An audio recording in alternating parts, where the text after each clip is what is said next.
ब्रह्मपाशामध्ये बेसावध झाले होते त्यावेळेस हनुमंताने द्रोणागिरी डोंगर आणला होता आणि त्या डोंगरावरली वल्याने असणारी प्रभू रामचंद्राच्या पायाचं तीर्थ घेऊन ठेवलेली होती.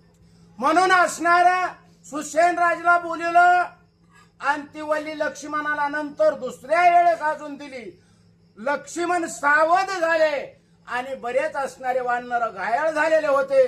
प्रभू रामचंद्रांनी सांगितलं की बाबा त्यांना बी आता वैद्यराजला सांगितलं यांना बी असणारे वन पडलेले त्यांना जखमा झालेले आहेत यांना सुद्धा ते औषधी पाजा अशी असणारी सविस्तर कथा आपल्या राम महाराजांनी सांगितली.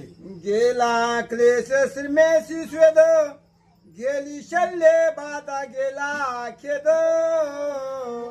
सकळ वीरांशी आलाद परमानंद श्रीरामे.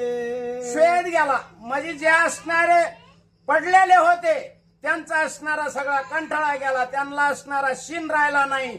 जखमा झालेल्या बुजल्या आणि पहिल्यापेक्षा दुप्पट ताकद आली त्यांना ते औषध पाजल्यानंतर.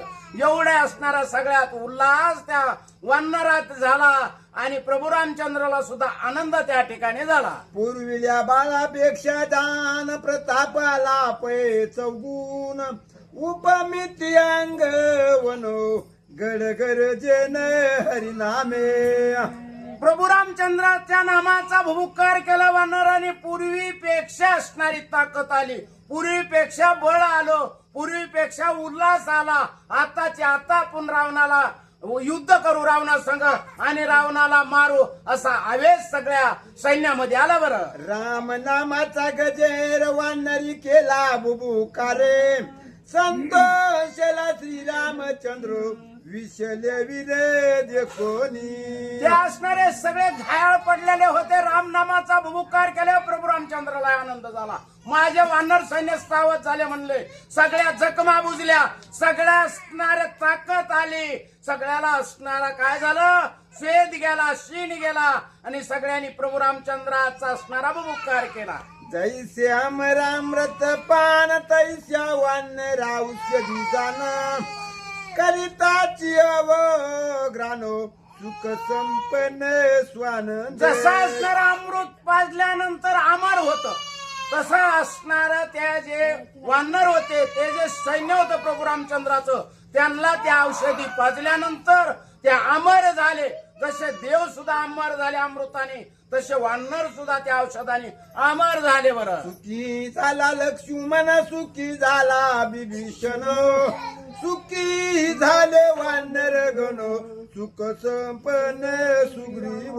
प्रभू रामचंद्राला आनंद झाला लक्ष्मणाला आनंद झाला सुग्रीव राजाला आनंद झाला वैद्यराजला आनंद झाला जाबिवंताला आनंद झाला. सगळे मेन जेवढे असणारे वानरगण होते तेवढ्यांना असणारा आनंद झाला. सुखी दे कोणी सुमित्र सुखावला श्रीरामचंद्र तेने संतोषे वानर हर्ष निर्भर नाचती. लक्ष्मण सावध झालेला प्रभू रामचंद्राने पाहिलं. प्रभू रामचंद्राला आनंद झाला वानरांना सुद्धा आनंद झाला. लक्ष्मण उठल्यावर सगळ्यांनी भुभुकार केला.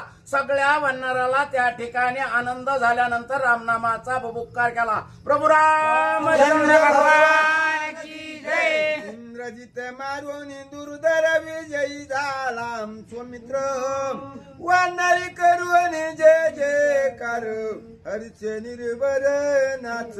इंद्रजिता संघ युद्ध चालू असावं त्यावेळेस असणाऱ्या लक्ष्मणाला शक्ती लागली थोडक्यात आणि घायाळ झालेले होते. इंद्रजिताला मारलंय. इंद्रजिताला मारून लक्ष्मण सावध झाले.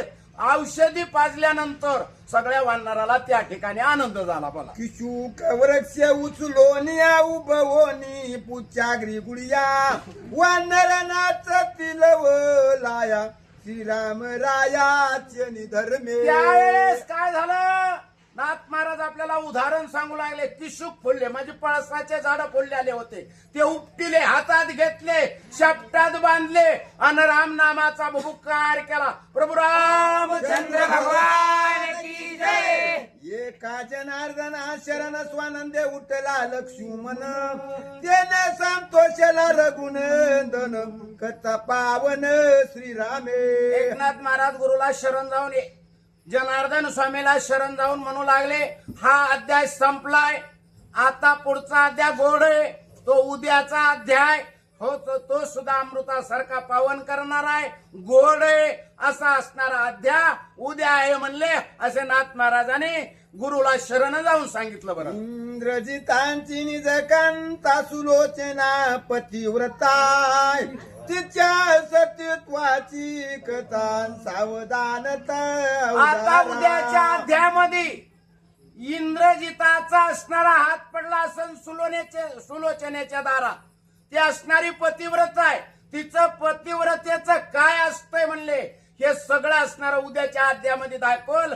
पतिव्रता कुणाला म्हणतात, पतिव्रतेची ताकद काय असती, जिला तुका म्हणे पतिव्रता तिची देवावरी सत्ता, कशी देवावर सत्ता चलती ही उद्याच्या अध्यायामध्ये म्हणले, असं नाथ महाराजांनी सांगितलं. रामे सत्या सत्यव्रती रामे भक्ता भुक्ती मुक्ती, राम वैर्या परम गती नामे त्रिजगती. प्रभू रामचंद्राच्या जे हाताने बी मेले त्यांना बी मुक्ती भेटली, प्रभू रामचंद्रांनी ज्याच्यावर उपकार केले त्यांना बी मुक्ती भेटली, प्रभू रामचंद्राच्या सानिध्यात गेले त्यांनाही मुक्ती भेटली. नव आपण निस्ते नाव बी प्रभू रामचंद्राचं घेतलं तरी आपल्याला सुद्धा मुक्ती भेटणार आहे, असे नाथ महाराज या ठिकाणी सांगू लागले. श्री भावार्थ रामायणे युद्ध कांडे